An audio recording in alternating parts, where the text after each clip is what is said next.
12 மாதங்கள் 52 வாரங்கள் 8760 மணி நேரங்கள் 5,25,600 நிமிடங்கள் 3,15,36,000 நொடிகள் நம்மை வழி நடத்திய, கரம் பிடித்து ஆசீர்வதித்த இறைவன் நம் மத்தியிலே பிரசன்னமாயிருந்து நம்மை உற்று நோக்குகிறார்.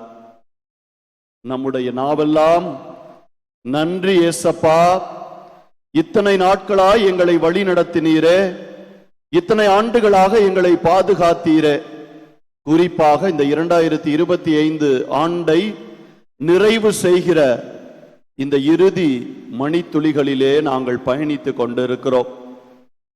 நம்மை உண்டாக்கிய கடவுள், பாதுகாத்த கடவுள், பக்குவமாய் நம்மை அரவணைத்த கடவுள் இந்த இறுதி மணித்துளிகளிலே அவருக்கு நன்றி சொல்ல இந்த இரவிலே நம்மை அழைத்திருக்கிறார். சிந்தனைகளையும் நம்முடைய எண்ணங்களையும் ஒருங்கிணைத்தவர்களாய் ஆசீர்வாதங்களை பெற்றுக்கொண்ட அந்த நன்மை நிறைந்த மனதோடு நாம் இந்த நேரத்திலே ஆண்டவருக்கு நன்றி செலுத்தி புதிய ஆண்டிலே அடியெடுத்து வைக்கிற நாம் அதே மகிழ்ச்சியோடு, அதே பேரார்வத்தோடு அனைத்திலும் இறைவனை மையப்படுத்தி முன்னிறுத்தி நம்முடைய வாழ்க்கையை நாம் வாழ்ந்து 2026 நிறைவு செய்கிற அந்த நாள் வரை நாம் நன்றி உள்ளத்தோடு ஆண்டவருக்கு பணி செய்ய, அவரை போற்ற, புகழ, ஆராதிக்க நம்முடைய உள்ளத்தை, இதயத்தை முழுமையாக அவரிடத்திலே அர்ப்பணித்து நம்முடைய உள்ளத்திலும் இல்லத்திலும் பிறந்திருக்கக்கூடிய இந்த பாலகன் இயேசு தொடர்ந்து நம்மை வழிநடத்தும்படியாய் அன்னை மரியாளின் வழித்துணையோடும் பரிந்துரையோடும் மாதத்தின் முதல் நாளிலே, வருடத்தின் முதல் நாளிலே நாம் அன்னை மரியாள் இறைவனின் தாய் என்ற பெருவிழாவை கொண்டாடி அன்னையோடு பயணிக்க நாம் ஆயத்தமாய் வந்திருக்கிறோம். பாவங்களை அறிக்கையிட்டு பாவ சங்கீதனம் செய்து நம்மை நல்ல முறையிலே நாம் தயாரித்திருக்கிறோம். இந்த நேரத்திலே நம்மிடையே எழுந்தருளி இருக்கக்கூடிய இந்த இறைவனுக்கு நாம் நன்றி சொல்வது நம்முடைய கடமை. ஆகவே ஆண்டவரை உற்று நோக்கிய வண்ணமாய் அவரை போற்றி புகழ்ந்து பாடுவோமா?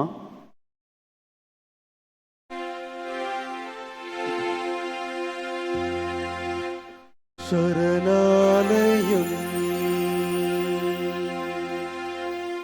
சரணாலயம் சரணாலயம் சரணாலயம்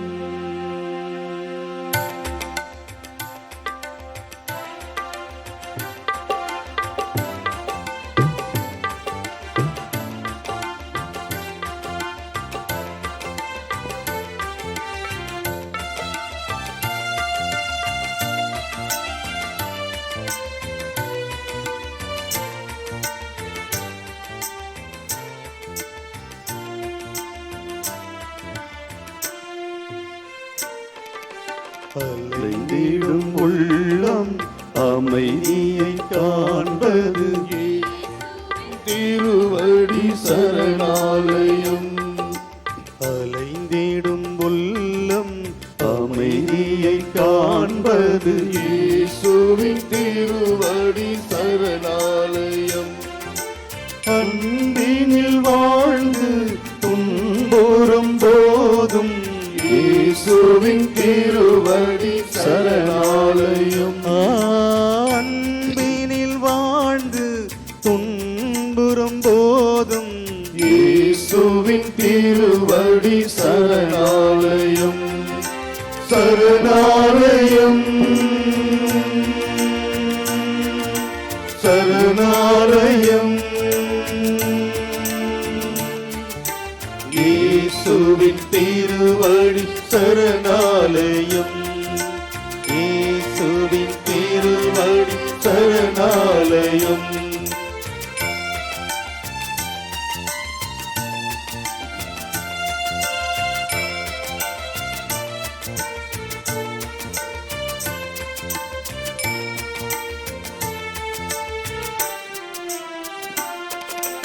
உள்ளத்தில் ஒன்றி உறைந்திடும் தெய்வம், இயேசுவின் திருவடி சரணாலயம். உள்ளத்தில் ஒன்றி உறைந்திடும் தெய்வம், இயேசுவின் திருவடி சரணாலயம்.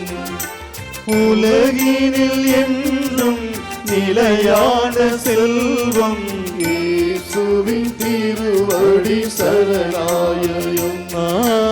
உலகினில் என்றும் நிலையான செல்வம், இயேசுவின் திருவடி சரணாலயம்.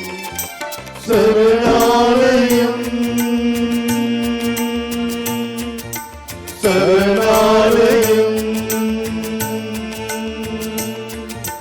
இயேசுவின் திருவடி சரணாலயம், இயேசுவின் திருவடி சரணாலயம். இயேசுவின் திருவடியே நமக்கு சரணாகதி. இந்த உலகில் உள்ள எல்லா உயிர்களும் ஆண்டவரை போற்றி புகழ்ந்து கொண்டே இருக்கிறது. ஆனால் மனிதர்களாகிய நாம் பல நேரங்களிலே ஆண்டவரை நாம் மறந்து வாழுகிறோம். அவருடைய உடனிருப்பை உணராமல் வாழுகிறோம். நாம் எத்தனைதான் அவரை விலகி விட்டு சென்றாலும் நம்மை படைத்தவர், பாதுகாக்கிறவர், புதிய ஆண்டை நமக்கு பரிசாக தரவிருக்கிறவர் நம்மை ஒருபோதும் கைவிட்டதே இல்லை. எத்தனையோ துன்பங்கள், எத்தனையோ இடர்பாடுகள், எத்தனையோ கொலைகள், எத்தனையோ இறப்புகள், எத்தனையோ சண்டைகள், எத்தனையோ இடைஞ்சல்கள், போக்குவரத்து விபத்துக்கள் என எத்தனையோ நடந்தேறி இருக்கிறது இந்த 2025ஆம் ஆண்டிலே. கிறிஸ்தவர்களாகிய நாம் திருச்சபையோடு இணைந்து எதிர்நோக்கின் திருப்பயணிகள் என்ற தலைப்பிலே நாம் யூபிலி ஆண்டை கொண்டாடி நிறைவு செய்திருப்பதும் இந்த 2025ஆம் ஆண்டில்தான். இன்று நீங்களும் நானும் இந்த பேராலயத்திலே அமர்ந்து இந்த இறைவனுக்கு நன்றி செலுத்துகிறோம் என்று சொன்னால், இறைவன் நம்மை இன்றும் வாழ வைக்கிறார். நம் வழியாக ஏதோ ஒன்றை, ஏதோ ஒரு காரியத்தை அவர் நம் வழியாக நிறைவேற்ற ஆவலாயிருக்கிறார். நான் சிறு பிள்ளைதானே, எனக்கு வயதாகிவிட்டது, நான் முதிர்ந்த வயதிலே இருக்கிறேன் என்றெல்லாம் நாம் நினைத்து கொண்டிருந்தாலும், விவிலியத்திலே பார்க்கிறோம் எத்தனையோ முதியவர்கள், வயதானவர்கள், ஒதுக்கப்பட்டவர்கள், மலடி என்றெல்லாம் கூறப்பட்டவர்களை ஆண்டவர் கண்ணோக்கி அவர்களுக்கு பரிசாக குழந்தையை கொடுத்து ஆசீர்வதித்திருக்கிறதை நாம் இந்த நாட்களிலே வாசகங்களிலே வாசித்திருக்கிறோம், தியானித்திருக்கிறோம். ஏதோ ஒரு திட்டம் எனக்கெல்லாம் போய் கொண்டிருக்கிறது. என்னுடைய வாழ்க்கையிலே நான் பலவற்றை நான் சிந்தித்துக் கொண்டு இவ்வாறெல்லாம் நடக்க வேண்டும், இவற்றையெல்லாம் என்னுடைய வாழ்க்கையிலிருந்து நான் விலக்கிவிட வேண்டும் என்று நாம் நினைத்து வாழ்ந்து கொண்டிருந்தாலும், நமக்கென்று திட்டத்தை வைத்திருக்கக்கூடியவர், நம் வழியாக செயலாற்ற ஆசைப்படுகிறவர், இன்று இந்த நன்றி ஆராதனையிலே நாம் பங்கெடுக்க ஆவலாய் இருக்கக்கூடிய நம் ஆண்டவர் நம் மத்தியிலே பிரசன்னமாயிருக்கிறார். நம்முடைய உடல் பலவீனமாக இருந்தாலும் நம்முடைய ஆன்மா ஆண்டவருக்காக காத்து கொண்டே இருக்க வேண்டும். தாய் வயிற்றில் உருவாகும் முன்பே உன்னை நான் தேர்ந்தெடுத்தேன் என்று சொன்ன கடவுள், பெயர் சொல்லி அழைத்த கடவுள், உள்ளங்கையில் உன்னை பொறித்து வைத்திருக்கிறேன் என்று சொன்ன அன்பு ஆண்டவர் நம்மிடையே பிரசன்னமாயிருக்கிறார். என்னை தொடுகிறவன் என் கண்மணியை தொடுகிறான் என்று சொன்னவர், நம்மை புடை சூழ்ந்து பாதுகாக்க காவல் தூதர்களை நமக்கு அளித்த வல்லமையுள்ள கடவுள், அற்புதங்களை செய்யக்கூடிய வல்லவர் இதோ நம் மத்தியிலே பிரசன்னமாயிருக்கிறார். நம்முடைய நாவினால் இவருக்கு நன்றியை தவிர வேறெதுவும் தேவையில்லை. நன்றி இயேசுவே, என்னை படைத்தவரே உமக்கு நன்றி, பாதுகாக்கிறவரே உமக்கு நன்றி. இந்த இறுதி நாளிலே உமக்கு நன்றி கூற என்னை அழைத்து வந்ததற்காக, குடும்பமாக இந்த இடத்திலே கூட செய்ததற்காக உமக்கு நன்றி என்று சொல்லி நம்முடைய நாவிலே நன்றி நன்றி நன்றி இயேசுவே, நன்றி இறைவா, நன்றி மீட்பரே என்று நம்முடைய நாவினால் நம் ஆண்டவருக்கு நன்றி சொல்ல வேண்டும். உறவுகளுக்காக, நம்முடைய வாழ்க்கைக்காக, பெற்றுக்கொண்ட நன்மைகளுக்காக, கசப்பான அனுபவங்களில் இருந்து பெற்றுக்கொண்ட பாடங்களுக்காக, எத்தனையோ உறவுகள் நம்மை வெறுத்துவிட்டு சென்றாலும், பெற்ற தாய் உன்னை மறந்தாலும் நான் உன்னை மறவேன் என்று சொன்ன அன்பு கடவுள் நம்மிடையே செயலாற்றி கொண்டிருக்கிறார். மகிழ்ச்சியான தருணங்கள் இந்த 2025 நடந்தேறி கொண்டிருந்திருக்கிறது. நாம் அனுபவித்திருக்கிறோம். அந்த நன்றியின் நிமித்தம்தான் இந்த இரவிலே இங்கு வந்திருக்கிறோம் என்பதை நாம் ஒருபோது மறந்துவிடக்கூடாது. பெற்றுக்கொண்ட நன்மைகளுக்கு நாம் நன்றி கூறி ஆண்டவரை தொடர்ந்து ஆராதித்து மகிமைப்படுத்தி அவரோடு இந்த நேரத்தை செலவிடுவோம். இயேசுவே உந்தன் வார்த்தையால் என்ற பாடலை இப்பொழுது பாடி நாம் அவரை துதிப்போம்.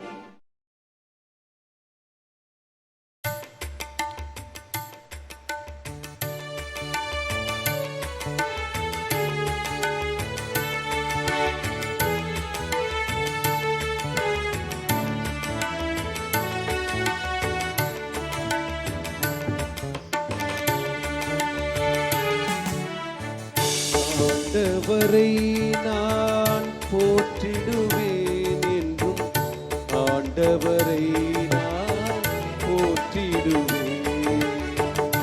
ஆண்டவரை நான் போற்றிடுவேன் என்றும், ஆண்டவரை நான் போற்றிடுவேன். ஆண்டவரை நான் போற்றிடுவேன் என்றும், ஆண்டவரை நான் போற்றிடுவேன். ஆண்டவரை நான் போற்றிடுவேன் என்றும், ஆண்டவரை நான் போற்றிடுவேன்.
ஆண்டவரை போற்றி புகழ்ந்து பெருமைப்படுத்த நாம் கடமைப்பட்டுள்ளோம். மக்களை புகழ்ந்து பேசுவதும் பலவாறு மக்களிடையே நம்முடைய பெயரை பெற்றுக்கொள்ள முயல்வதும் ஆசைப்படுவதும் வெறும் வெற்று பேச்சும் வீணான வார்த்தைகளால் நம்முடைய உள்ளத்தை நிரப்பிக் கொள்வது நமக்கு எந்த வகையிலும் பயனளிக்காது. ஆண்டவர் நம்மை படைத்ததற்கு மகிழ, அவர் படைத்ததன் நோக்கத்தை உணர, நிகழ்ந்தவைகளிலிருந்து நல்லவற்றை கற்றுக்கொள்ள, தீயவற்றை அகற்ற, வாழ்க்கை மாறுபட நம்மை அழைக்கிறார். மாற்றமில்லாத வாழ்க்கை நாற்றமடித்து போகும் என்று சொல்வார்கள். புதிய ஆண்டிலே அடியெடுத்து வைக்க போகிற நம்முடைய வாழ்க்கையிலும் மாற்றங்கள் அதிகம் தேவைப்படுகிறது. உடல் அளவிலும் உள்ளத்தளவிலும் குறிப்பாக ஆன்மீகத்திலும் மாற்றம் தேவைப்படுகிறது. அதிக நேரம் ஆண்டவரோடு செலவிட, குடும்ப ஜெபங்களிலே அதிகமாக பங்கெடுக்க, பேசக்கூடிய வார்த்தைகளிலே தெளிவும் பிறருக்கு பயனுள்ள விதத்திலும் நாம் பேசி பல உள்ளங்களை சொந்தமாக்கிட, ஆண்டவருக்குள் கொண்டு வர கடவுள் நமக்கு அழைப்பு விடுக்கிறார். நம்முடைய ஆன்மாவுக்கு நாம் ஈடேற்றம் செய்யவும், பிற ஆன்மாக்களுக்கு தீங்கு விளைவிக்காது பிறர் பாவம் செய்ய நாம் தூண்டுகோலாய் இராது நேர் வழியிலே நடப்பது நமக்கு மிக அவசியமாக இருக்கிறது. நம்முடைய பங்கிலே இந்த 2025ஆம் ஆண்டிலே 76 பிள்ளைகள் திருமுழுக்கு அருட்சாதனத்தை பெற்றிருக்கிறார்கள். ஆண்டவரை ஏற்றுக்கொண்ட இந்த பிள்ளைகள் பெற்றோரின் நம்பிக்கையின் நிமித்தம் ஆண்டவருக்கு 76 பிள்ளைகளை அர்ப்பணித்திருக்கிறார்கள். சுமார் 65 பிள்ளைகள் ஆண்டவரை முதன்முறையாக நற்கருணை ஆண்டவரை உள்ளத்திலே ஏற்றிருக்கிறார்கள். 98 பிள்ளைகள் தூய ஆவியினால் உந்தப்பட்டு உறுதி பூசுதல் அருட்சாதனத்தை பெற்று நற்செய்தியை பறைசாற்றக்கூடிய அந்த வாய்ப்பை முழுமையாக பெற்று நிறைவடைந்திருக்கிறார்கள். நம்முடைய இந்த பேராலயத்திலே பல பங்குகளில் இருந்தும் கூட இந்த இடத்தை நோக்கி வந்து இந்த இடத்திலே ஆண்டவருடைய சன்னிதானத்திலே 127 தம்பதிகள் தங்களுடைய திருமணத்தை இந்த இடத்திலே அருட்சாதனத்தை பெற்றுக்கொண்டு குடும்ப வாழ்க்கையை ஆரம்பித்திருக்கிறார்கள். இந்த பிள்ளைகளுக்கெல்லாம் ஜெபிக்கக்கூடியது நம்முடைய கடமையாக இருக்கிறது. நம்முடைய பேராலயத்தை நோக்கி ஓடி வருகிறார்கள் என்றால் ஏதோ ஒன்று இருக்கிறது. நம்முடைய ஆழத்தில் ஏதோ ஒரு சக்தி, ஆண்டவருடைய முழுமையான பிரசன்னம், அதை மீறி இங்கே ஒரு புனிதம், ஒரு ஆற்றல், ஒரு மன நிறைவு, நிம்மதி இங்கே இருக்கிறது என்பதை அது வெளிப்படுத்துகிறது. இந்த பங்கின் உறுப்பினர்களாக, அங்கத்தினர்களாக நாம் வாழுகிற பொழுது நமக்கு பெருமை. இந்த பேராலயத்திலே பணி செய்கிற குருக்களாகிய எங்களுக்கு பெருமை, ஆசீர்வாதம், பெற்றுக்கொண்ட நன்மைகள் எண்ணில் அடங்கா. இதிலும் 43 பேர் நம்முடைய பங்கிலே இந்த ஆண்டு இந்த உலகை விட்டு இறைவனடி சேர்ந்திருக்கிறார்கள். கிறிஸ்தவ வாழ்க்கையை வாழ்ந்து நம்மோடு அன்பை பகிர்ந்து நம்மோடு வாழ்ந்து நமக்கு அறிவுரை ஊட்டி நம்மை பெற்றெடுத்த நம்மோடு உடன் பிறந்த சகோதர சகோதரிகள் 43 பேர் இன்று நம்மோடு இல்லை. நாம் வாழப் போகிற இந்த வாழ்க்கையிலே, நிலையற்ற இந்த வாழ்க்கையிலே நிலையான தெய்வம் நம் ஆண்டவர் இயேசு கிறிஸ்து ஒருவர் மட்டுமே என்பதை நாம் உணர்ந்து வாழ்கிற பொழுது, அந்த அழைத்தலிலே நிலைத்து நிற்கிற பொழுது, பல அற்புதங்களையும் அதிசயங்களையும் நம்முடைய வாழ்க்கையிலே ஆண்டவர் நிகழ்த்த அவளாயிருக்கிறார். என்னால் இதை அடைய முடியவில்லையே, என்னுடைய குடும்பத்தினரால் இயலவில்லையே என்று நாம் நினைக்கிற பொழுதெல்லாம் நம்முடைய பிள்ளைகளால் இறைவன் நமக்கு ஆசீர்வாதத்தை தர வல்லவராயிருக்கிறார். எத்தனையோ பிள்ளைகள் இந்த வருடத்திலே கண்டிப்பாக அரசு பணியாகவோ அல்லது நல்லதொரு வேலை வாய்ப்பையோ பெற்றிருப்பார்கள். அதிசயங்கள் நடந்திருக்கும், படிப்பிலே வளர்ச்சி இருந்திருக்கும், உண்மைதான். தொழிலிலே வளர்ச்சி இருந்திருக்கும், முன்னேற்றம் இருந்திருக்கும். எத்தனையோ பேருக்கு கடவுள் சொந்த வீடை பரிசாக தந்திருப்பார். பிள்ளை பாக்கியத்திற்காக ஏங்கி இருக்கிற எத்தனையோ பேருக்கு இந்த 2025ஆம் ஆண்டு பிள்ளை பாக்கியம் கிடைத்திருக்கும். இன்னொரு பிள்ளை எங்களுக்கு இருந்தால் வளமாக இருக்குமே, ஒரே பிள்ளையோடு இருக்கிறார்கள், 6, 7, 8 வருடங்கள் ஆகிவிட்டது என்று ஏங்கி தவித்ததற்கெல்லாம் இந்த வருடம் கடவுள் 2வது குழந்தையை பரிசாக கொடுத்திருக்கிறார். என்னோ அற்புதம், என்னோ அதிசயம், எண்ணிலடங்கா. நினைத்து பார்க்கையில் நெஞ்சமெல்லாம் குளிருது.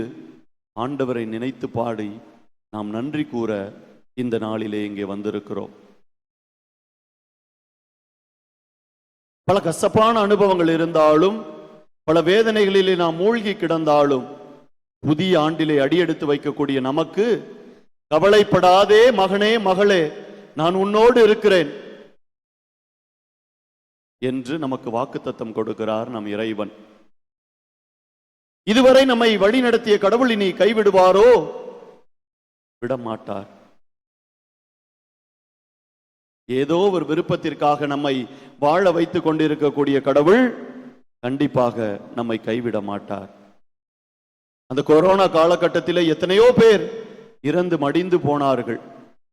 அதிலெல்லாம் தாண்டி நாம் இன்று வாழ்ந்து கொண்டிருக்கிறோம்.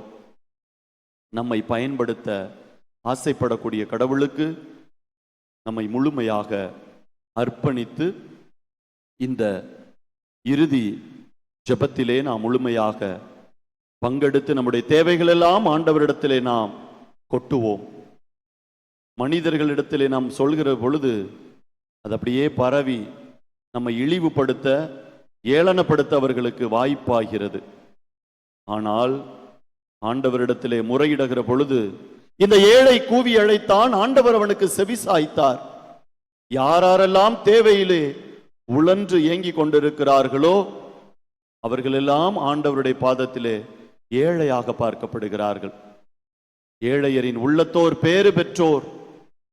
ஆக நாம் அந்த ஏழை நெஞ்சத்தோடு, வாஞ்சையோடு, நமக்கு கிடைக்கும் என்ற அந்த பெரும் மகிழ்ச்சியோடு, பெற்றுவிட்டோம், கிடைத்து விட்டது, புதிய வாழ்க்கை நமக்கு கிடைத்து விட்டது, பாவ வாழ்க்கையிலிருந்து முழுவதுமாக நான் தூய வாழ்க்கைக்கு வந்துவிட்டேன், மாற்றம் என்னிடத்தில் நான் கண்டுவிட்டேன், பாவம் என்னை விட்டு அகன்று விட்டது, நான் முடிவெடுத்தேன், வாழ்ந்தால் அது ஆண்டவருக்குத்தான், இல்லை என்றால் இந்த உலகத்திலே வாழ்வது அர்த்தமற்றது என்பதை நான் உணர்ந்து கொண்டேன் என்ற நல்ல மனிதர்களாய், அன்பு பிள்ளைகளாய், இறை மகனின் சொந்தக்காரர்களால், பங்காளிகளாய் நாம் இன்று இந்த புதிய ஆண்டிற்காக நாம் முடிவெடுக்க வேண்டும். இவற்றையெல்லாம் என்னுடைய வாழ்க்கையிலே நான் கடைபிடிப்பேன். ஆண்டவரே, ஏதோ ஒரு விருப்பத்திற்காக என்னை நீங்கள் வாழ வைக்கிறீர்கள், இந்த புதிய ஆண்டை தரப்போகிறீர்கள், இதை ஏன் எனக்கு செய்யக்கூடாது? நாம் எப்பொழுது அனைத்தையும் உதறிவிட்டு முழு மனதோடு, முழு ஆற்றலோடு நாம் அவரிடத்திலே ஒப்பு கொடுக்கிற பொழுது கண்டிப்பாக அவர் நம்மை பயன்படுத்துவார். ஆற்றிலே ஒரு கால், சேற்றிலே ஒரு கால் என்று நம்முடைய வாழ்க்கையை நாம் மனம் போன போக்கிலே வாழ்ந்து கொண்டிருந்தோமானால் நமக்கு மகிழ்ச்சி கிடைப்பது மிக கடினம். ஆகவே ஒருமனப்பட்டவர்களாய் நம்முடைய ஆண்டவரை நோக்கிய வண்ணமாய் ஆண்டவருக்கு நாம் நன்றி செலுத்துவோம். எங்களை பாதுகாத்து வழிநடத்துகிற அன்பு தகப்பன இறைவா, இந்த இரவு பொழுதிலே என்னுடைய பிள்ளைகள் யாவரையும், பங்கு பிள்ளைகள் ஒவ்வொருவரையும், சிறிய குழந்தை முதல் முதியவர்கள் வரை அனைவரையும் உமது பாதத்திலே நாங்கள் சமர்ப்பித்து இந்த நேரத்திலே ஜெபிக்கிறோம். நீர் எங்களுக்காக கொடுத்த இந்த கிறிஸ்தவ வாழ்விற்காக நன்றி செலுத்துகிறோம். நீர் எங்களுடைய வாழ்க்கையிலே செய்து வந்த, குறிப்பாக இந்த 2025ஆம் ஆண்டிலே நாங்கள் அனுபவித்த எல்லா நலன்களுக்காகவும், பெற்றுக்கொண்ட நன்மைகளுக்காகவும், கற்றுக்கொண்ட பாடங்களுக்காகவும் நன்றி செலுத்துகிற இந்த வேளையிலே ஆண்டவரே, நன்றியோடு உம்மை துதித்து எங்களுடைய நாவால் உமக்கு நன்றி பலி ஏறெடுக்க நாங்கள் ஆயத்தமாய் காத்திருக்கிறோம். எங்களுடைய திரு அவைக்காக நாங்கள் நன்றி செலுத்தி ஜெபிக்கிறோம். ஆண்டவரே, எங்களுடைய திரு அவை வழிநடத்தக்கூடிய திருத்தந்தை, ஆயர்கள், கருதினால்மார்கள், பேராயர்கள், ஆயர்கள், குறிப்பாக எங்களுடைய உயர் மறை மாவட்டத்தை வழிநடத்தக்கூடிய பேராயர் தந்தை அவர்களுக்காகவும், மறை மாவட்டத்திலே இருக்கக்கூடிய அனைத்து குருக்களுக்காகவும், எங்களுடைய பங்கிலே பணி செய்யக்கூடிய அருட்பணியாளர்கள் ஒவ்வொருவருக்காகவும், இந்த பங்கின் கீழ் பணி செய்யக்கூடிய ஒவ்வொரு அருட்சகோதரருடைய கருத்துக்களுக்காகவும், கல்வி நிறுவனங்களுக்காகவும், தன்னார்வ தொண்டர்களுக்காகவும், படிக்கக்கூடிய பிள்ளைகளுக்காகவும், பாடங்களை கற்றுக் கொடுக்கக்கூடிய ஆசிரியர்களுக்காகவும் நாங்கள் நன்றி செலுத்தி அவர்கள் அனைவரையும் பாதத்திலே ஒப்புக் கொடுத்து ஜெபிக்கிறோம். நீர் எங்கள் ஜெபங்களை கேட்கக்கூடிய நல்ல இறைவனாக, எங்களுக்கு செவி கொடுத்து தட்டாமல் எங்களுக்கு தக்க சமயத்திலே பதில் கொடுக்கக்கூடிய இறைவனாக இருக்கிறீர். இவர்கள் அனைவரையும் நீர் ஆசீர்வதிப்பீராக. பல நோயினால் அவதியுறுகிறவர்களுக்கு நீர் இந்த ஆண்டு முழுவதும் நல்ல உடல் சுகத்தை கொடுத்து அந்த நோய்களில் இருந்து விடுதலை கொடுத்து ஆசீர்வதித்ததற்காகவும், தொடர்ந்து நல்ல உடல் சுகத்தோடு நாங்கள் அனைவரும் வாழ்ந்திட, பல நோய்களை தங்கள் மீது தாங்கி கொண்டு இருக்கிற, குணப்படுத்த முடியாத நோய்கள், குடிபோதைக்கு அடிமையாக இருக்கக்கூடிய ஒவ்வொரு பிள்ளைகளையும், குடும்பங்களா சீரழித்து கிடக்கிற குடும்பங்கள், பெற்றோர்கள் தங்களுடைய பிள்ளைகளை கவனிக்காத நிலை, பெற்றோரை பிள்ளைகள் பார்த்து கொள்ளாத நிலை, குழந்தைகள் பெற்றோரின் கஷ்டங்களையும் துன்பங்களையும் அறியாத ஒரு நிலை, மெத்தனமான வாழ்க்கை, மனம் போன போக்கிலே, கால் போன போக்கிலே நடந்து கொண்டு இருக்கக்கூடிய பிள்ளைகள், இவர்கள் அனைவரையும் நீர் ஆசீர்வதித்து பாதுகாக்கும்படியாகவும், வறுமையில் வாடுவோர், குழந்தை பாக்கியத்திற்காக ஏங்குவோர், கைவிடப்பட்டோர், தனிமையில் வாடுவோர், ஆதரவற்றோர், விதவைகள், துறவிகள், மருத்துவர்கள், திருமணமாகாதவர்கள், பிரிந்து வாழக்கூடிய ஒவ்வொரு குடும்பங்களையும் இந்த நேரத்தில் நாம் ஒப்புக் கொடுப்போம். இந்த புதிய ஆண்டு ஆசீர்வாதமான ஆண்டாக அமைய, துன்பங்கள் அனைத்தும் நீங்க, திருமண வயதை தாண்டி செல்லக்கூடிய பிள்ளைகள், வயதாகிவிட்டதே, என்னுடைய பிள்ளைகளுக்கு இன்னும் திருமணம் ஆகவில்லையே என்று கண்ணீர் வடிக்கிற பெற்றோர்கள், குழந்தை வரத்திற்காக இயங்கக்கூடிய இளம் தம்பதிகள் அனைவரையும், நம்முடைய உள்ளத்து எண்ணங்கள், ஏக்கங்கள், எதிர்பார்ப்புகள், மன்றாட்டுக்கள், எதிர்காலத்திலே இறைவன் நமக்காக வைத்திருக்கக்கூடிய திட்டங்கள் அனைத்தையும் நம் ஆண்டவரிடத்திலே ஒப்புவிப்போம். நன்றி உணர்வோடு இந்த நேரத்திலே நாம் விழித்திருந்து அமர்ந்திருக்கக்கூடிய இந்த நேரத்திலே, தொடர்ந்து புதிய ஆண்டு நமக்கு இன்னும் அளப்பரிய ஆசீர்வாதங்களை கொண்டு வர, வாழ்க்கை மாறிட இந்த நேரத்திலே முழந்தாள் படியிட்டு ஒருமனப்பட்டவர்களாய் மாண்புயர் கீதம் பாடி ஆண்டவரின் ஆசிரை நிறைவாய் பெறுவோம்.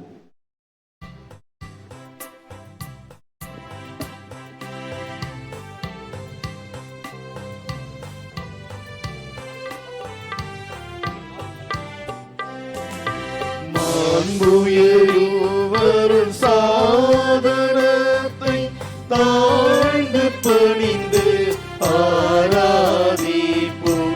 பழைய நியம முறைகள் அனைத்தும் இனி வரைந்து முடிவு பெறுக. புதிய நியம முறைகள்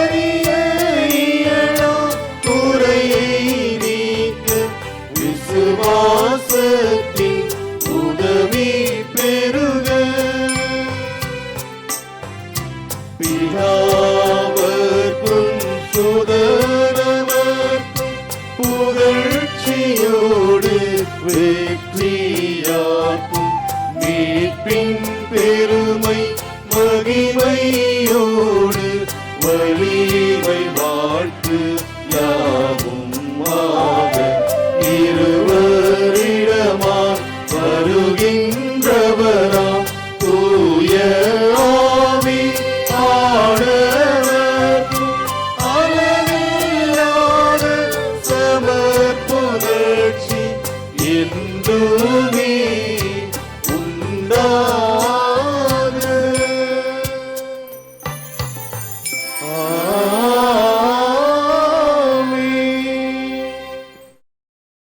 ஜெபிப்போமாக. இறைவா, இந்த வியப்புக்குரிய திருவருள் அடையாளத்திலே உம்முடைய திருப்பாடுகளின் நினைவை எங்களுக்கு விட்டு சென்றீர். உமது திருவுடல் திரு இரத்தம் ஆகியவற்றின் தூய மறைபொருளை வணங்கும் நாங்கள் உமது மீட்பின் பலனை இடைவிடாமல் துய்த்துணர்ந்து மகிழ அருள்வீராக. தந்தையாகிய இறைவனோடு தூய ஆவியாரின் ஒன்றிப்பில் இறைவனாய் என்றென்றும் வாழ்ந்து ஆட்சி செய்கின்ற அவர் வழியாக உம்மை மன்றாடுகிறோம். ஆமென்.